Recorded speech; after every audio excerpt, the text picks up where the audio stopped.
Assalamualaikum warahmatullahi wabarakatuh. Saya akan melanjutkan tugas Matlab matematika optimasi. Kita masuk ke tugas kelima tentang for loop.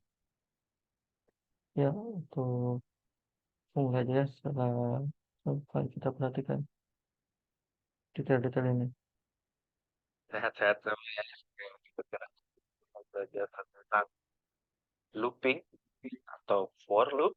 Ya, di sini jadi kita ada dua, ada yang namanya for loop dan ada yang namanya while loops. Oke ya, nanti while loop di video selanjutnya kayaknya. Oke, sekarang kita akan belajar tentang for loop.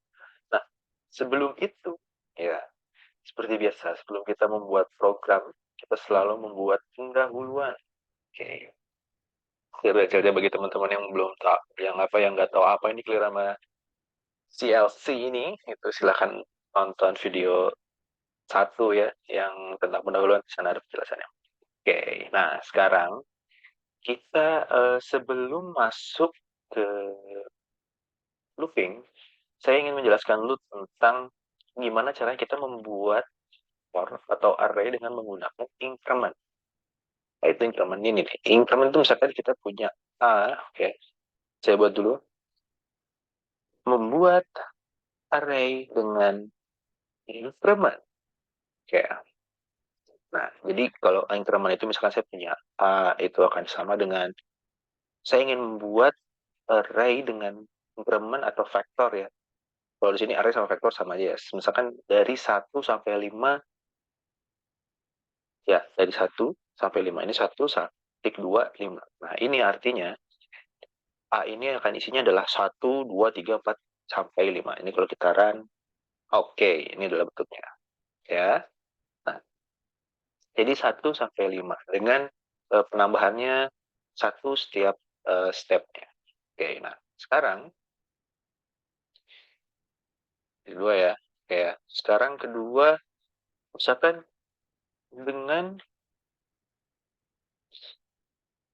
dengan perubahan ya, kayak misalkan B, saya ingin dia itu 1 sampai 5, kayak tapi dengan penambahannya itu 0,5. Nah, kita bisa tambahin di sini di antaranya jadi titik 5. Ini artinya 0,5 atau kalau bisa taruh 0,5 di sini ya. Ini kalau saya run, nah nanti dia akan 1,5, 2, 2,5. Nah, atau bisa juga dengan titik 5 gitu ya. Ini kalau di run akan sama aja jadi 1,5, 2, 2,5, 3, 3,5, 4, 4,5. Misalkan pertanyaan, Bang, kenapa kok beda ya A sama B? Bentuknya. Jadi yang A itu jadi dia bentuknya integer, yang B-nya bentuknya double. Nah, ini kalau misalkan kalian ketik whos ya di sini, ini kalian bisa lihat di sini bentuknya. Jadi sebenarnya yang A ini juga sebenarnya bentuknya kayak gini, double. Cuman karena si matrik ini dia ada nilai di belakang koma, dia otomatis akan berubah menjadi dalam bentuk double. Oke, jadi dua-duanya sebenarnya dia kelasnya adalah double. Oke ya, ngerti ya. Jadi kita bisa membuat sekarang, kita bisa membuat misalkan saya mau membuat yang paling uh, wajar itu misalkan waktu ya, misalkan saya punya waktu itu saya ingin dia buat sampling dari 0 itu sampai misalkan 100. Oke, kita bisa buat dengan mudah. Jadi nggak usah capek-capek bikin 0, 1, 2, 3 gitu ya, nggak usah capek-capek. Nah, kita bisa buatnya dengan ini. Oke ya.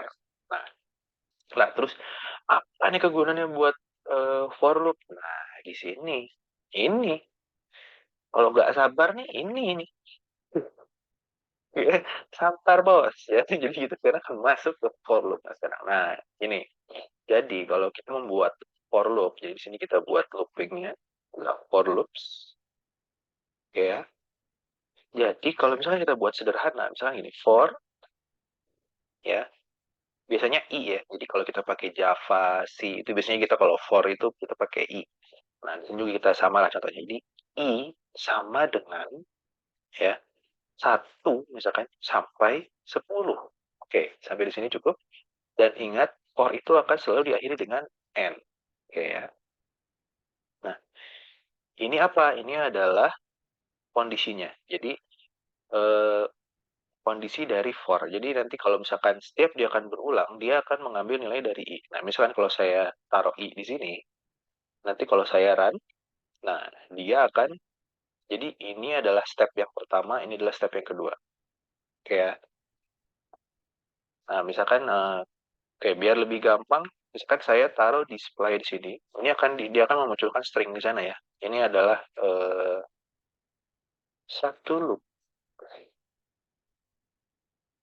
Nah ini kalau saya run, nah lihat, jadi dia urutannya adalah i, ya, dia masukkan ke sini, lalu dia akan display satu loop, nanti dia akan balik lagi ke atas, dia akan balik lagi ke atas, oke ya, dua, karena i sekarang, karena dia sudah lewat, jadi dua, jadi karena satu, dua, oke.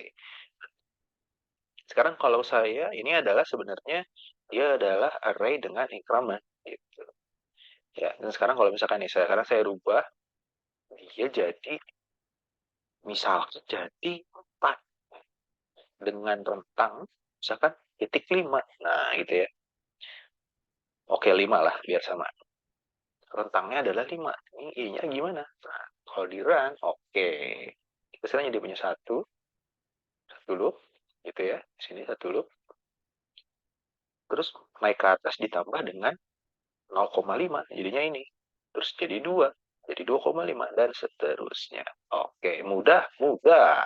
Oke, gampang sebenarnya loh. MATLAB nih.